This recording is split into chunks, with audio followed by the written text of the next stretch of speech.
ફક્ત બાળકો માટે. સાહેબ, અમારું બાળક જ્યારે પણ રમવા માટે જાય ને ત્યારે નાની નાની ફરિયાદો પહેલા આવતી, પરંતુ હવે આ ફરિયાદ વધીને મારામારીમાં જાય છે.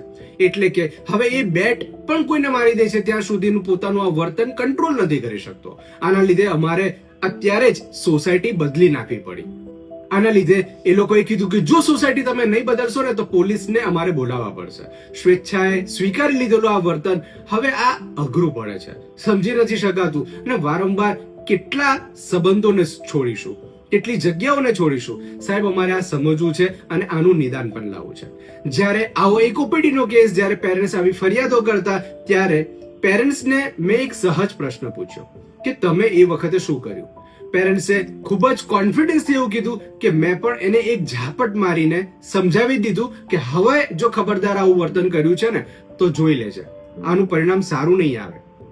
મારે આ પેરેન્ટ્સોને એટલું જ કહેવું છે કે આનું વર્તન સામાન્ય તો નથી જ. કોઈને બેટ કે કોઈને મારી દેવું એ આક્રમક વર્તન ખરેખર સોસાયટી સમાજ માટે તો ભયંકર સાબિત થતું હોય છે. પરંતુ શું આપણે પેરેન્ટિંગમાં આવું જ આપતા હોઈએ છીએ કે ન મારવા વાળી સમજ મારીને તમે બાળકોને સમજાવો, શું એ બાળક શીખી શકશે? આની જગ્યા પર શું થઈ શકવું જોઈતું હતું કે આની સાથેનું હેલ્ધી કોમ્યુનિકેશન, એને સમજાવવું જરૂરી હતું કે કોઈને મારીએ ત્યારે એ વ્યક્તિ શું ફીલ કરી શકે, જેને રોલ પ્લે કહેવાય. હું તને મારું તો તને શું ફીલ થાય? શું તારી આ લાગણી ફક્ત આક્રમક વર્તનથી જ શાંત થશે કે આનાથી પણ અલગ રસ્તાઓ હોઈ શકે? આવી કેટલી બાબતો જ્યારે તેની સાથે વાત કરીને ત્યારે આનું એક ચોક્કસ એક સારું પરિણામ અમે જોયું છે. આ બાબતો ખૂબ ગંભીર છે જેને પેરેન્ટ્સ તરીકે સમજવાની જરૂર છે, ફક્ત બાળકો માટે.